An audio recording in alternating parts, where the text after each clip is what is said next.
Championship after a Barcelona bonanza that saw chaos in Catalonia just last weekend. We arrive in Italy with just 2 points splitting the top 3 riders at the top of the standings. Fast, flowing and beautiful, who will take charge in one of motorsport's Hall of Fame circuits? It's go time in Mugello for MotoE.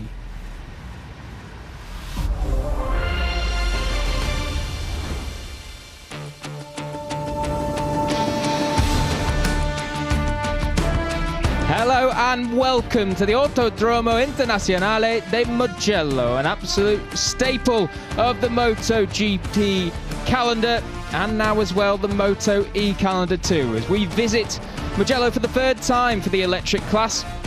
And we've had plenty of drama at this circuit in years gone by, that is for sure. Thankfully today the rain has held off for now, although just as I look out our commentary box window, looking up at the clouds, as you can see there on your screen as well, some dark clouds are definitely still lurking. And with the temperature as low as it is and as humid as it still is, definitely some of those clouds could unload on us here this afternoon ahead of MotoE qualifying, or during, depending on what time it does come down indeed. But it's been a bit of a story so far today, as you'll see here with your pre-qualifying classification. There are some big names that are coming up here in this Q1 session. None more so than the rookie Oscar Gutierrez, up there in the top 3 in the World Championship. The rookie doing sterling stuff, of course, picking up his maiden victory last time out in Barcelona just last weekend, but now he finds himself with a bit of a job to do, hoping to pinch one of those Q2 spots in the top 2 here in Q1. So it's Jack Gorst here with Neil Morrison alongside, as always, and down in a very busy pit lane by the looks of it is our pit lane reporter Fran Wild.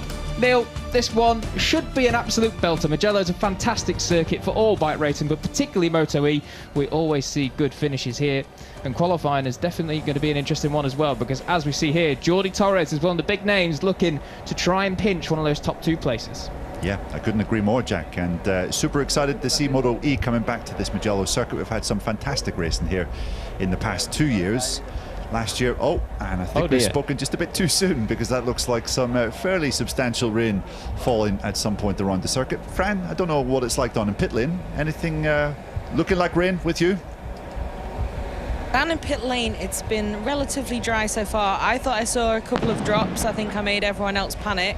But if you can see it elsewhere on the track, then I'm sure it's coming. So far, nothing down here, though. Okay, thanks, Fran. We are just hearing on our headsets. That shot where the rain was falling is at turn 4, so that's just a bit up from San Donato. So slightly concerning scenes. We don't really want rain to interrupt play here, because some ludicrously fast times in the 3 other Grand Prix categories just before now. And we have a pretty exciting qualifying session coming up. As you just said, Jack, one of the stars of this year's MotoE series finds himself in Q1 today. Oscar Gutierrez, double podium finisher, first time victor last week in Barcelona. Enjoyed a stunning day at the office on the Saturday. Well, he does have a bit of work to do here. Yeah, absolutely. Obviously, Mugello, another circuit where Oscar doesn't have a great deal of track time at. Oh, that's a very cool bike that man is pitched up next to there. Very nice one indeed. Anyway, I'll stop getting distracted with old motorcycles. Yeah, Oscar Gutierrez, definitely work to do here. He's not been here since 2014 Red Bull Rookies, so a long time ago, and on a very different bike, so not exactly any relevant experience for Oscar. And this rain that is coming down on parts of the circuit, not even the entire circuit, is going to make it even harder to learn this place just how he needs to for this qualifying session. So a lot of work to do for Oscar Gutierrez, and unfortunately Mother Nature has just thrown the Joker card and made it a lot harder for him. I was just going to ask, and then the circuit speaker decided to join our broadcast as well. Remember though, Gutierrez in Le Mans hadn't raced there, let alone since 2014, and by the time the lights went out, it was definitely race ready. So I think it will be an interesting one, but yeah, that extra rain, no one needed that. Quite, Fran, quite. And well, I think that's Lukas Tulovic heading out to start this Q1 session. There you can see, I think that's up around turn 4. The rain is, I mean, that's a fairly substantial rain. That's definitely going to cause a bit of trepidation if you're on these bikes. Fran, just a quick question. I guess everyone's leaving pit lane with slick tyres fitted? I can only tell you for now, for Torres, 100% a rear slick.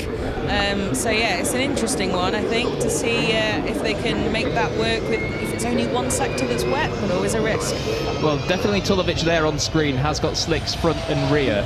So we have seen in the past that obviously these Michelin tyres are fantastic at dealing with some occasional damp patches around when the track is mainly dry. So hopefully with enough temperature in those Michelin tyres, we'll be able to see them navigate some tricky sections if there are any. But at the minute, it's looking pretty good out there.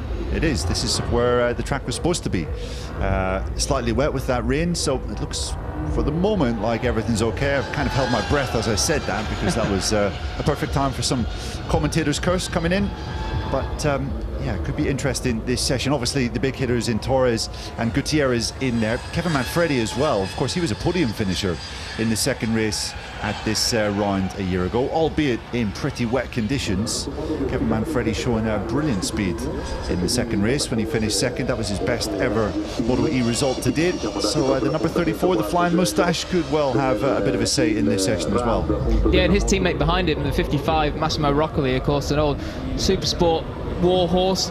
Certainly done his time around Mugello, but also racing in the Italian Supersport series, won that series a bunch of times. He's got about 5 championships in that series, so done lots and lots of laps around Mugello. And interestingly, this morning when conditions were a little bit patchy, a little bit damp in some places, Roccoli was off to a flying start this morning, so definitely one where Roccoli will be looking to take advantage.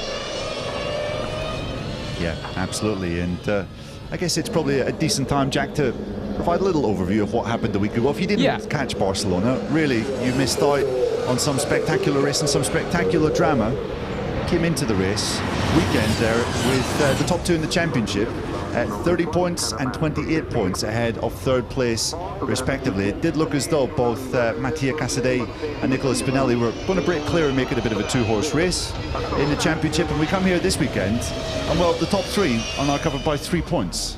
Yeah, quite unbelievable how the championship's turned out as we now arrive to round 4 in the MotoE World Championship this season. Kevin Zanoni it is that leads it, which is without a doubt the first time that he has led the MotoE series. So absolute fantastic stuff for Zanoni this year. Really, really greatly improved on what we've seen in previous seasons. Actually, if you think back to 22, Kevin Zanoni actually had a really strong round here. He led both races on the very first lap, and it was by far his best round of the season. So definitely he's got some pedigree around here, Zanoni, and being on top of the standings could be a good omen for him.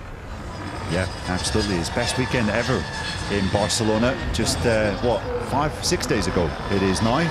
Zanoni was, irresistible in race 2, third in race 1, and he won for the first time in this category in race 2. Obviously, there was big drama as well. Nicola Spinelli, who has either been brilliant this year or the opposite of brilliant. Yeah, basically a hero or zero in 2024 to date is Spinelli. It's been 25 points, so no points whatsoever from the 6 races we've had, and 2 of those zeros came in Barcelona, which I got the impression that slightly upset his team manager Hervé Poncharal, judging by his comments after the race. Yeah, wasn't too pleased, Hervé, at all. Definitely some consistency needed from Spinelli. It needs it quick as well, because as we know, MotoE Championship is a relatively short championship, so he's running out of time. If he does lose more points through some more inconsistency, that certainly Hervé won't be pleased to see, then yeah, definitely going to be up against it. But crashing out on the very first lap of the first race, and then when he was leading, wasn't he, in race 2 and turn 5? Yeah, you can see there that the rain flags are being displayed on the start and finish straight. Doesn't look like it's anything too crazy. Sorry, it is now raining in pit lane, so definitely then affecting more than just that area it was earlier. It's still dryish on the floor, but it's coming down quickly enough. Yeah, thanks for that update, Fran.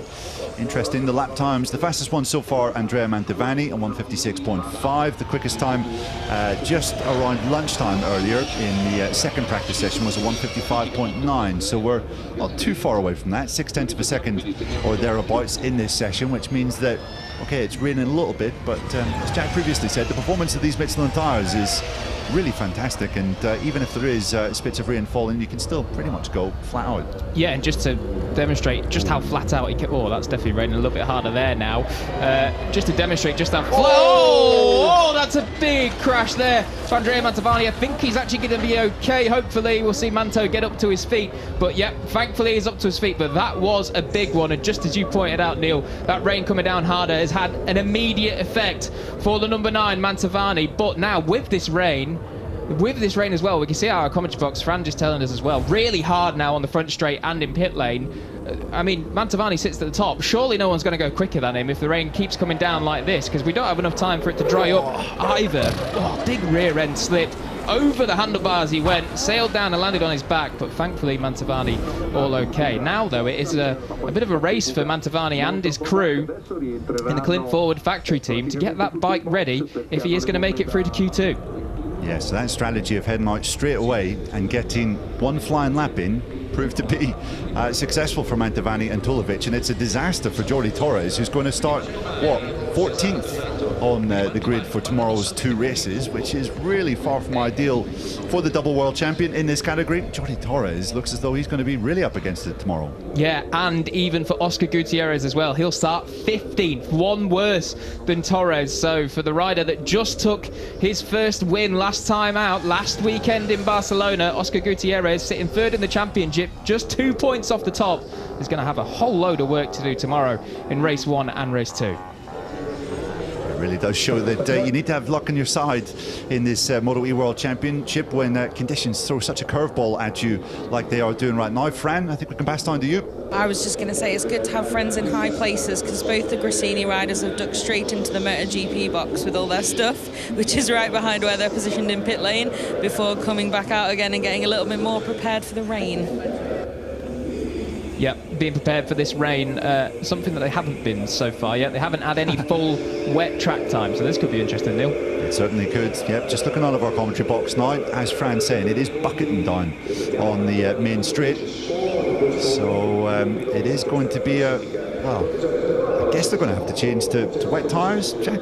Otherwise, there might be a bit of waiting around and see what exactly they'll do. Judging by the kind of the speed and the nastiness of that Mantovani crash, I can't see any way that he's going to be out in Q2, if I'm being honest. He came down very, very hard on his right shoulder as well when he was high-sided over the top through Casanova.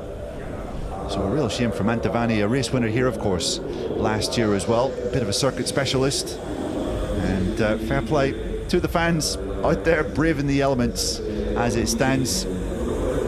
Yeah, well prepared. They obviously looked at the weather forecast this morning. We expected a lot more rain today than what we have actually got. Thankfully, this is only the first time today where we really have had any consistent rain. Yeah, so those fans well prepared indeed. There's a rather annoyed looking Oscar Gutierrez. Definitely going to be extremely disappointed. Was looking forward actually to working on perfecting his qualifying, because not been the best for him so far. Hasn't been on the front row of the grid yet. I think a best of 5th in qualifying so far, and there you can see head in hands frustration visible for Oscar Gutierrez. Yeah, that was a rider contemplating what a big job he has on his hands tomorrow, and never been lower than 6th on a MotoE grid. It's going to be, well, this year anyway, it's going to be very tough for him to try and maintain his name in that championship fight. Fran? Just more weather updates from me. Unfortunately, it's all I've got going on for you at the moment, although I am going to try and grab Chaz in a minute. This is an absolute nightmare now, because it's blinding sun, absolutely lovely, the most perfect Tuscan day you could possibly imagine, but the floor's still very much wet. So I think this is going to be a very interesting one as the minutes tick down, especially given that Q2 is still long enough to really wait it out and then see what happens. Yeah, thanks, Fran. Interesting. Yes, these teams, these riders now face a bit of a dilemma, don't they? Do they risk it on slicks? Because it's not, I'm just looking out of our commentary box here, Jack, it's certainly not full wet. It's definitely damp. Yeah, and I'm looking at the sky, and to be honest, I can't see any rain falling. So, answers on a postcard, please, as to what's going on with the weather in Mugello in this part of Italy, but I don't have much of an idea. Yeah, one of those moments where you think, thank goodness, we're up here in the commentary box looking down, and it's the MotoE riders that are having to negotiate these very, very tricky conditions. That was such a bizarre, brief shower, because as you can see, mostly now, we've got blinding sunshine on the start-finish straight. So let's see just what the riders going into Q2, what they opt for in terms of tyre choice, because as we said, might not be wet enough just yet for full wet tyres. Yeah, let's see what's going to happen. As Neil says, the sun shining in. Neil should have brought his sunglasses because he's got the sunshine shining right into his face at the moment. Jordi Torres there. Yeah, not what Jordi will have wanted, particularly after having a better round, it has to be said, last time out in Barcelona. But still was hoping to be able to build on that. And from where he is on the grid now and losing a bit of track time with the Q2 time, going to be a tall order in the races tomorrow. Absolutely. Going to be very difficult indeed for Jordi. And yeah, Torres, as you said, a decent 4th place in race 2 in Barcelona.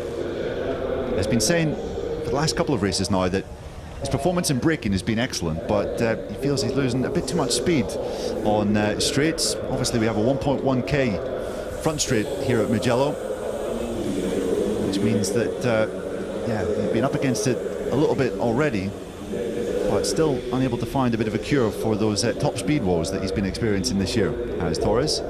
Yeah, a bit of a strange one for Jordi. We know he's obviously one of the bigger guys on the MotoE grid.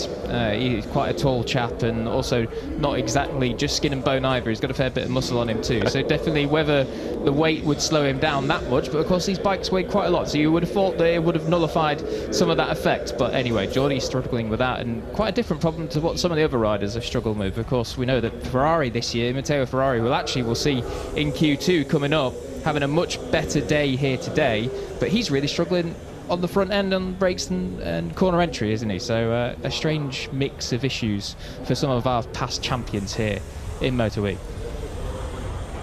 And I think we can actually just cut down to pit lane because she's got Chaz Davies.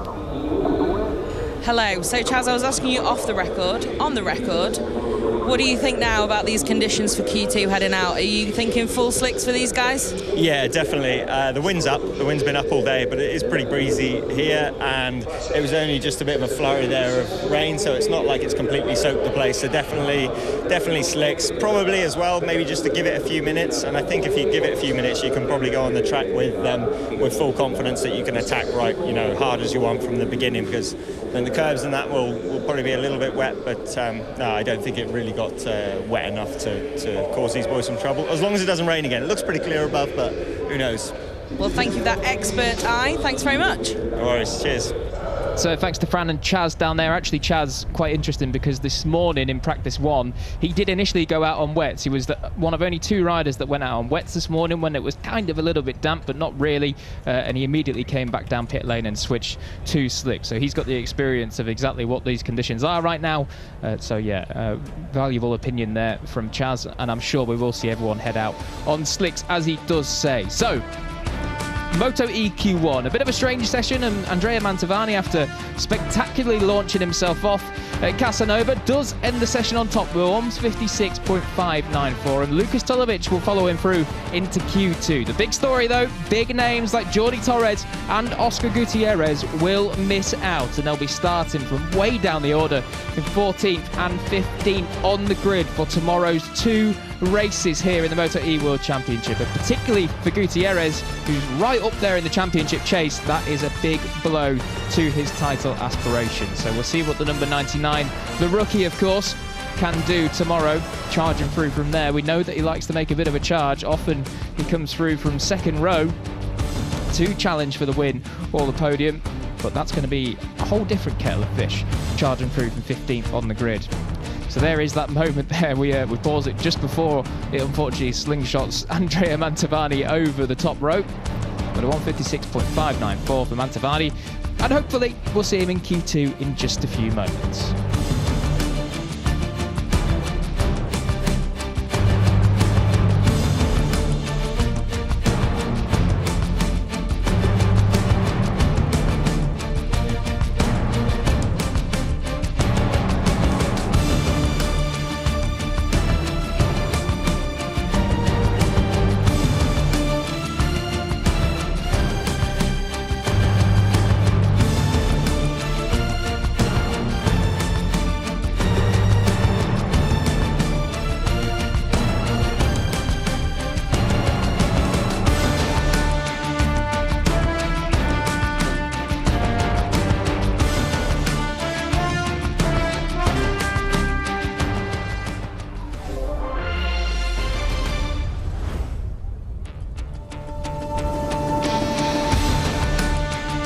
and welcome back to what is, well, we don't really know what it is, whether it's wet or dry here in Mugello, but we'll find out momentarily coming up here in Q2 for the MotoE World Championship. As you can see, still kind of lovely conditions. It looks like a bit of a British summer's day here with the white and dark clouds rolling in the background in the Tuscan hills here.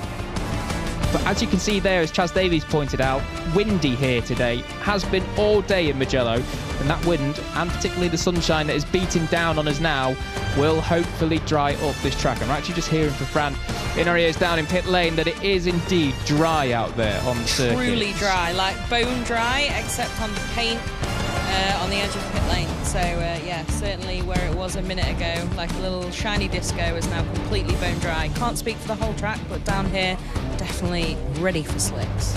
Well, that is fantastic news then. So hopefully then our 10 riders coming up in qualifying 2, as you could see there, will be in all normal conditions. Lovely dry weather and slick tyres for them to contest. Who will take pole in the 4th round of the MotoE World Championship? So then, Neil, let's turn our attentions to who might take pole, because we finally do have Matteo Ferrari up there as a bit of a contender this weekend. Definitely looking better here than what he has done so far in the 2024 season. But you'd have to say it would still be a shock if he is up there, even on the front row at this point. You would, just going off his record so far this year. Ferrari has managed to qualify higher than 9th place in a MotoE race so far. In 2024, it has been a tough time for him, for the Italian, for the 2019 champ. The toughest time of his MotoE career to date. I was looking back at his recent results, and well, he's never had 6 results outside the top 7 before, and it's now a 10 race run without a podium for Matteo. So a return to the box would certainly be welcome for him. He's already quite a way back in the championship, and yeah, but we do know that from previous years he does always save his best for performing at home, and of course he was a double podium finisher here last year, so yeah, don't rule him out. Yeah, he was. Also, can I interrupt you once more? Of course. Saw him very briefly earlier when I was walking past him, and he just said that, you know, we've made a step in Barcelona, I think, and it's kind of coming back. So hopefully that corner has been turned, because like you said, his record is pretty impressive in MotoE in general, but especially at Italian tracks. Yeah, a master of Misano as well is Matteo Ferrari, and incidentally he's actually been on the podium in every single race that we've had here in the MotoE World Championship in Mugello. That is Kevin Zanoni. Don't be fooled by the new livery this weekend, that is still him. Some sponsor stuff for the Aspar team, I'm sure. But a nice brighter livery for us to spot him even easier this weekend, and hopefully he'll be right at the front anyway, so it won't be too hard to see Kevin Zanoni after that fantastic race win last time out in Barcelona. And that last lap that he put in after making the move on Gutierrez down, slipstreaming down into turn 1 on the final lap, that was a true qualifying lap, wasn't it? Coming through the penultimate corner, sliding it, certainly not nursing it home to his first victory, and expertly done, it has to be said. Yeah, it was a masterful performance from Kevin Zanoni. He was 7th fastest in combined practice earlier today, so he hasn't, although he's leading the championship, he still hasn't actually had a brilliant Friday record. Best qualifying performance of 8th so far this year. So let's see if Zanoni can stick it on the first 2 rows. I'm sure he would be feeling pretty confident if that was the case. Also, nice to say, welcome to Q2, Alessio Finello.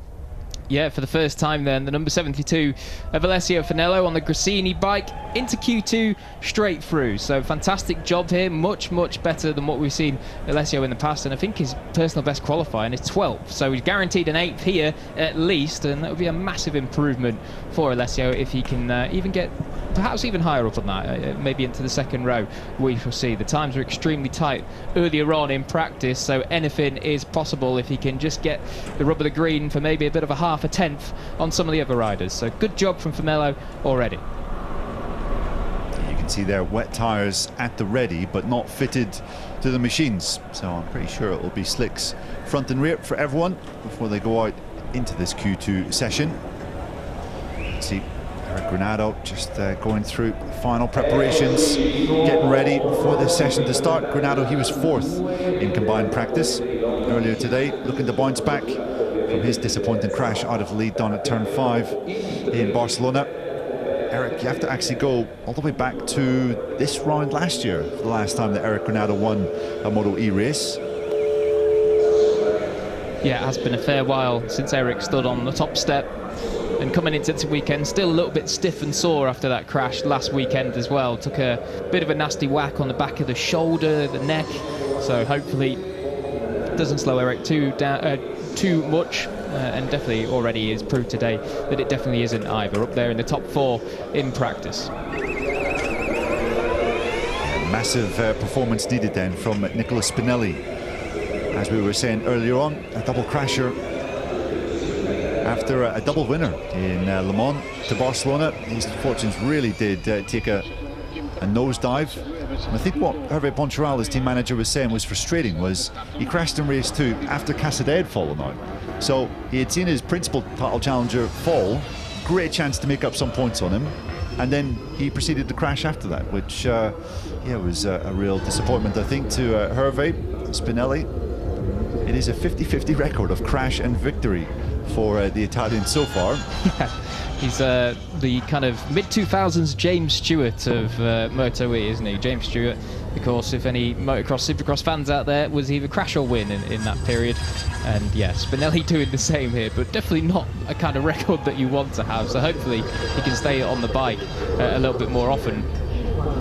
As you say, as well about Casadei, interesting as well, in the first race when he was leading it and Spinelli crashed out, he potentially had the scenario to go 27 points clear at the top of the standings. A real disaster to come away from it chasing. Yeah, absolutely. In the end, he wasn't feeling great in Barcelona, settled for 6th in race 1. And he was obviously up there fighting for victory with Eric Granado in race 2 when he crashed out down at turn 10. We have to go all the way back to race 2 here last year, the last time that Casadei had crashed out of a MotoE race prior to that. So he had been on a stellar run of consistent results. Very unlike the reigning champ to fall out in racing circumstances. It was our record-breaking podium run, was it not, as well? And it all came apart in one weekend in terms of finishes and with that 6th place.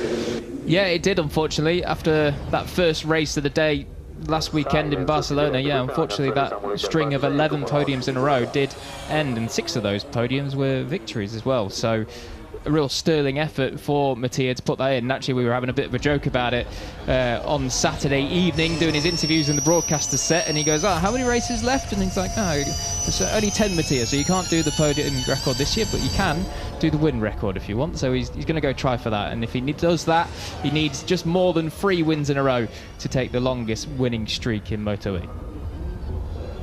Yeah, despite that crash, he is still right in the hunt for the championship. Zanoni leads, Casadei 2nd, Gutierrez 3rd, and a point separates 1st, 2nd, and then another point back to 3rd. So it is as tight as you like after 3 rounds and 6 races of MotoE racing so far in 2024. I think Casadei might have exceeded track limits there coming out of turn 5. Jack, I'm not sure if you picked up on that as well, or it looked close. Yeah, certainly close. Not 100% sure. My eyesight's getting a little bit worse, so we'll see what the computers and what the race direction say.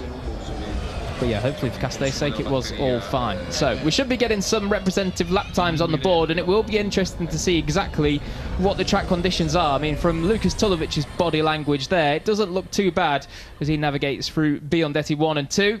Incidentally, the place where Casadei absolutely totaled a bike last year, didn't he, in race 2 when it was wet here in that 2nd race of the day. Brought the red flag out on the penultimate lap and pretty much split the bike in half. So a pretty big crash that one was for Mattia. It was indeed, yeah.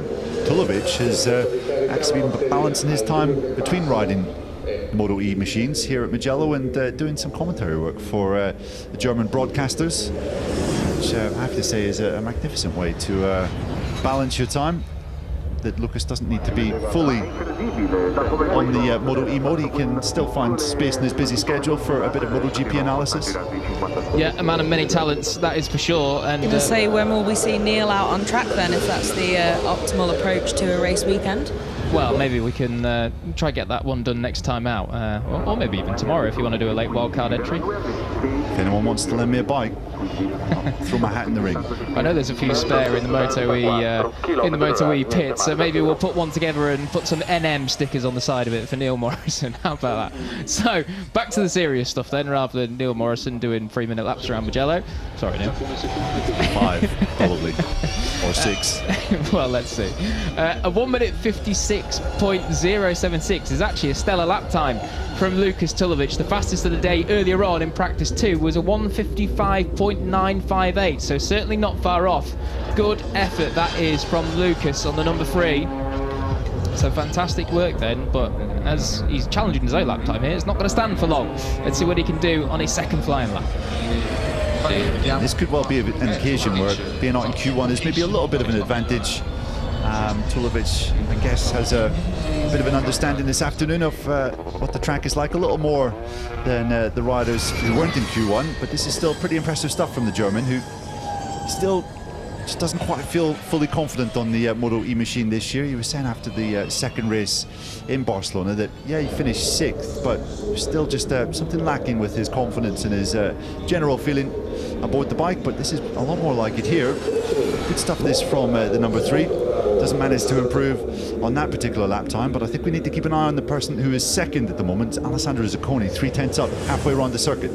Yeah, Zacconi, of course, fastest this morning as well, and a quarter of a second under what was Tulovic's time. We'll see what that is when he comes across the line, because obviously Casadei has just gone to the top and the first rider to break into the 1:55s. We're a little bit outside of the lap record at the moment of 55.7 from last year's pole sitter, Matteo Ferrari, who's actually just rounding the final corner now, although that looked pretty close to the green to me. But here is the 61. We pick him up now, driving to the line, a quarter of a second under. Where will he go? And he does indeed go to provisional pole for now at a 1:55.752. Has that big lap record? No, not quite. He's missed out by about a quarter of a tenth on Ferrari's pole record last year. But still 3 minutes to go in the session. We'll see what the riders can do in the remaining 3 minutes. Great to see Alessandro Zacconi looking more like the old Zoc from a couple of years ago, as Kevin Zanoni goes up into 3rd. Eric Granado up into 2nd, so a decent haul from these two riders as they break down into San Donato. That looks like that for Kevin Zanoni at the moment. Tulovic, though, is on another good lap time. I don't think this is going to be enough for pole, but this could get him back on the front row, the provisional front row anyway. And it is safe to say, by the way, Jack, that Mantovani will not be out in this session. You can see his name at the bottom of the timing tower on the left of your screen.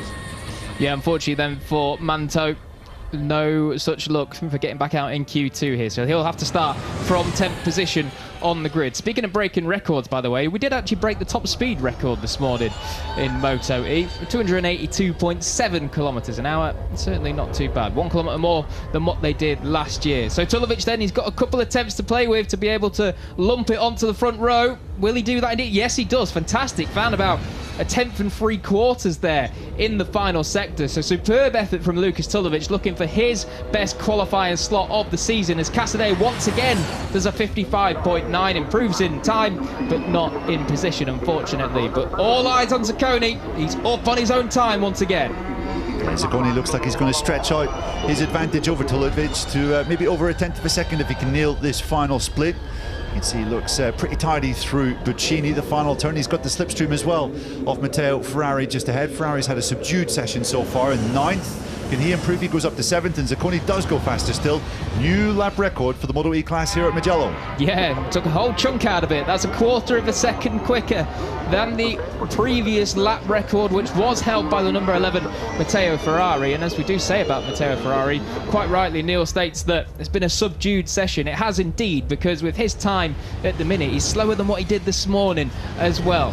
Eric Granado then, he hops up into 4th position. That's not too bad of an effort from Eric, but one more lap, he'll definitely be hoping to get more out of it, and definitely so will the riders on the 3rd row of the grid there. Spinelli, Ferrari, and also on the 2nd row as well, Kevin Zanoni, the series leader, 6th, not too bad. We've seen riders win from there already this year, but he will definitely be wanting to try and poke up onto that front row if he can. To be fair, though, he did go from 8th to 2nd on nearly both of the starts in Barcelona. Correct, yeah, he did actually. So I'll shut myself up and rewind a little bit. Maybe we can just erase that last 30 seconds of my commentary, but no worries anyway. Yeah, Kevin actually rapid off the starts in Barcelona. Of course, a real long run down to turn 1 at the Catalan circuit. And yeah, 8th to 2nd both times. Yeah, I think it's just the exception that proves the rule rather than proves you wrong, to be fair. I'm sorry. Thanks, Fran. Although, without wishing to be a pedantic, he did do the same in Le Mans, I think, in race 1, but let's just leave that to the side for the time being. Oh, blimey. Let's see what... Moving on. Right hooks, left hooks, right and centre for me in the commentary box. Cassidy doesn't manage to improve as he comes across the line. It's going to be 5th at best for the reigning champion. And let's see if the likes of Finello can maybe push him down. Finello looks as though he's on course to at least better his teammate, Matteo Ferrari, with this final lap. Spinelli, is it going to be 7th and the 3rd row for the Championship Challenger? It is. It looks as though, because he's unable to improve on his final lap. So slightly disappointing stuff, you would have to say, for Nicola Spinelli, and that's going to be his worst qualifying performance of the year so far. So congratulations to Alessandro Zacconi then. It looks as though, as we're just checking our time screens now, of course, a few riders still completing laps as we cut to them, but it does look as though Zacconi is going to take his first pole position in the MotoE World Championship, and it's his best grid slot in quite some time as well. I think going all the way back until Mazzano in 2021 when he was on the front row of the grid. So Alizak absolutely on fire in 2024 so far, and a really strong effort from the 61, and we know that he's been fast all day. Hopefully it translates for him into tomorrow, because 3 tenths ahead of the pack, that's almost unheard of in MotoE in 2024, and particularly at this circuit where it's been so close for such a long lap as well. Yeah, absolutely. 3/10 of a second in combined practice covered the top 6 MotoE riders, so for Zacconi to put that in to the rest of the field in this session really is some going, and a new all-time lap record to boot. He is most certainly back after a pretty dodgy start to the year. Zacconi just scored, what, 4 points in the first 3 races of the year. It was way down the championship order, but thankfully, on the back of a 4th, 5th, and then 3rd, first podium of the season in Barcelona, he's managed to get himself a little bit of momentum once again. And okay, he's 44 points back in the championship, but with style like that, yeah, and with decent form, I wouldn't be rolling Zacconi just out just yet. Lovely wheelie. Finally got the wheelie mode engaged. I think he tried to do it last time in Barcelona, didn't he? But I couldn't quite figure it out. So obviously one of the mechanics has showed him the correct procedure to do it. And yeah, fine stand-up wheelie indeed. So a front row that perhaps we didn't quite expect, has to be said. I think, Neil, Zacconi, Tulovic and Garzo, definitely perhaps not one that we thought, but it just goes to show how unpredictable 2024 is for the MotoE class at the minute. Obviously 2 brand new winners last time out, and now, well, we might get some different winners as well. Yeah, absolutely. It's fantastic stuff. It's pretty much the same fare that we saw last year, where we had 9 different winners across the season. Sorry, 8 different winners and 10 different podium finishers last year, I should say. And it looks as though we're going to have similar variety this year. Good stuff as well for Hector Garzo, who was, I think, a little bit trepidatious in Barcelona after 2 costly crashes in France. Managed to get his season back on track with a good 4th and 5th place. Nothing too spectacular, but still important points on the board. And that's a solid qualifying performance for Hector. 2nd front row start of the year as well. Yeah, and I think, as you say, Neil, a little bit cautious last time, but if that is kind of your cautious, just get the points on the board weekend, a 4th and 5th is definitely not bad at all, is it? So hopefully we'll see Hector kick on a little bit more this weekend. And definitely he's given himself the perfect foot up to do that, starting from the front row of the grid. Of course, we know it's a fairly long run down to turn 1 here in Mugello, so keep your eyes peeled for riders getting a good slipstream behind, but hopefully, starting on the front row, you should get there at least in the top 5 or so. Yeah, turn 1 is going to be particularly spectacular here at this track, you would have to say, just because there's going to be a couple of big hitters really trying to make their way through from way back on the grid. Jordi Torres, Oscar Gutierrez, of course, 2 riders that you expect to be in the championship fight this year. But great stuff from Alessandro Zacconi. See Hervé Poncharal down there to offer up his congratulations to the Italian. Just directing the photograph there, Hervé. Doing a sterling job as always. But yeah, we'll see what Alessandro Zacconi can do tomorrow then. Of course, that podium last time out was a long-awaited and well-deserved one, and he was definitely quite relieved when he came for interview on Saturday evening in Barcelona. But speaking of an interview, here we go. We can chat to Hector Garzo on the front row with Fran. Well, Hector, it was a dramatic weekend in terms of the standings last time out, but you got some solid points. Now you're back on the front row. Are you happy with that as your Friday mission at Mugello? Yeah, for sure. Thank you very much. Happy to be here. Happy to see our team full front row. I think we are doing a good job. Let's see how is the race tomorrow. At the beginning of the qualifying, I was with some doubts because little rain try to I don't know how to say it without any bad word, but try to make us a bad job. But well, I think it's okay. I did a really good fourth sector because I was not coming for a really good lap time, but I tried to force it, and for sure went well. I hope the best for tomorrow, and let's see how it's going. Congrats. Thank you. So well done then to Hector Garzo. A solid job.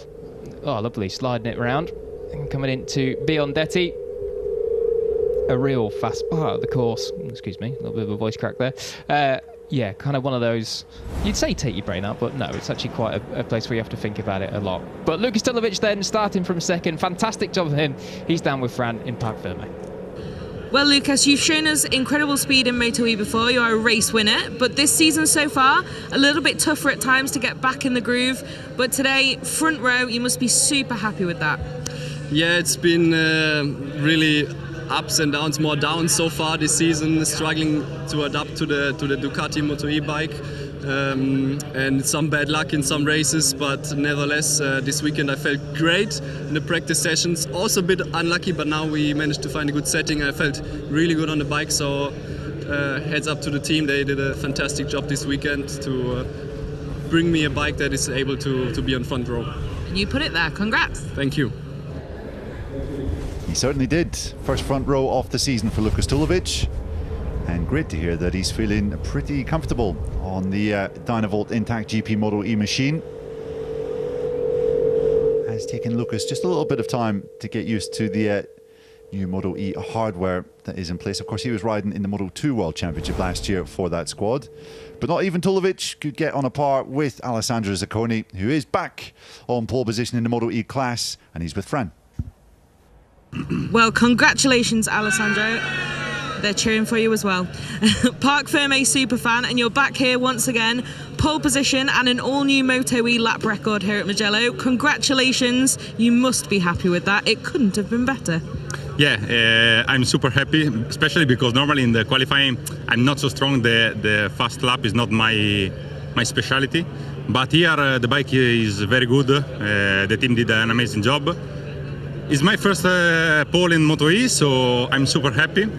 For sure tomorrow will be two difficult races because with the long straight and also we are all close, but anyway, we have to enjoy the evening. We have the new record here in Mugello and I'm really happy. I hope to do something good tomorrow. In bocca al lupo. Grazie, ciao. So he's had wins, podiums and now a pole position. Alessandro Zacconi doing an absolutely fantastic job so far in 2024 and getting stronger and stronger as we go throughout this season. Look at that great shot of him getting it stopped down into San Donato from 282 kilometers an hour down to around 65 or 70 through the apex of turn 1 there. Fantastic stuff then from Alessandro Zacconi. So he will line up on pole position for the first time in the MotoE World Championship tomorrow as we go racing for the 4th round of the FIM NL MotoE World Championship. And it's an Intact GP duo that will line up alongside him on the front row as well with Lucas Tulovic and Hector Garzo. Eric Granado is there in 4th, another solid qualifying from the Brazilian with his teammate Mattia Casadei there in 5th. Kevin Zanoni and Spinelli will lined up behind them. The big story on that second page of your qualifying classification, Jordi Torres and championship challenger Oscar Gutierrez, the rookie, with lots of work to do from 14th and 15th. Will they be able to come through the pack? we'll wait and see exactly what they can do tomorrow. But of course, that Q1 session with an untimely little rain shower catching them out at exactly the wrong time. So join us tomorrow then for the 2 races in MotoE. It's going to be an absolute cracker. 12:15 for race 1 local time here in Mugello, and then we'll be rounding out Saturday action as we go racing once again at 4:10 for race 2. Alessandro Zacconi on pole position. Let's see what awaits us tomorrow in the title fight. Ciao for now.